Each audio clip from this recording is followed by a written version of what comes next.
Now, former Sanitation Minister Cecilia Dapa is requesting the court to impose costs on the Office of the Special Prosecutor and reject the application to confirm the freezing order on her accounts and the seizure of funds discovered in her residence.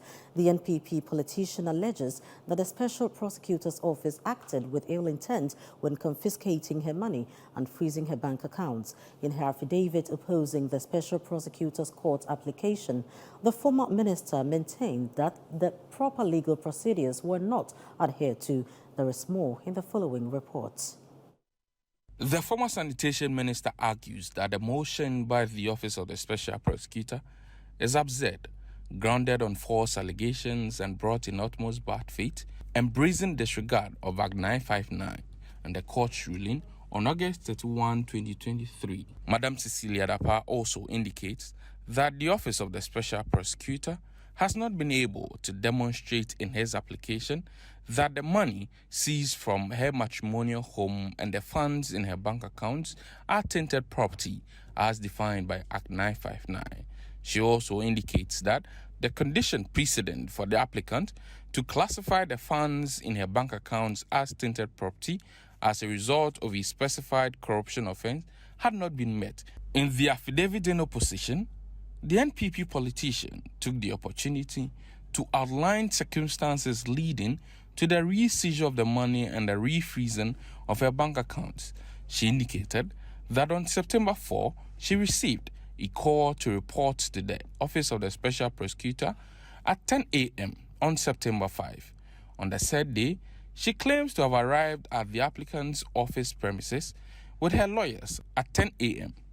According to her, she was informed that the meeting had been arranged to facilitate the return of the seized money to her as ordered by the court on 31st August 2023.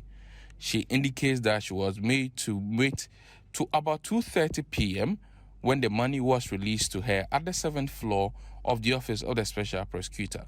However, within minutes of making her way to the car park with the money, she was directed to return to the 7th floor with the money. She got to the 7th floor and was told by one of the applicant's officers that he had the pleasure to inform her that the applicant was re-seizing the money. The former Sanitation Minister believes that the Office of the Special Prosecutor has no basis for this application.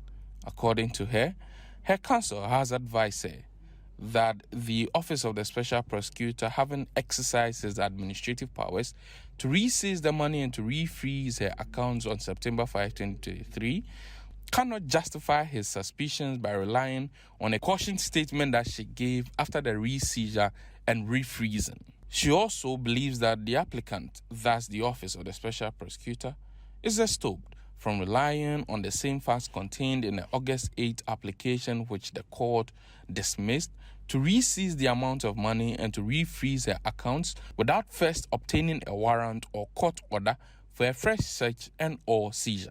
She further indicates that the Office of the Special Prosecutor has not demonstrated that there is any basis to suspect the money found at her home to be from a corrupt source or the funds in her bank account are tainted property or proceeds from corruption or corruption-related offenses.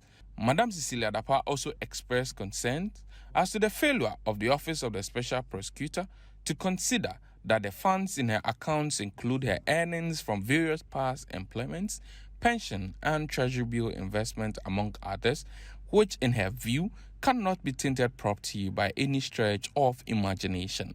She's thus urging the court to dismiss the application with punitive costs against the applicant, thus the Office of the Special Prosecutor, for abuse of the court's due process.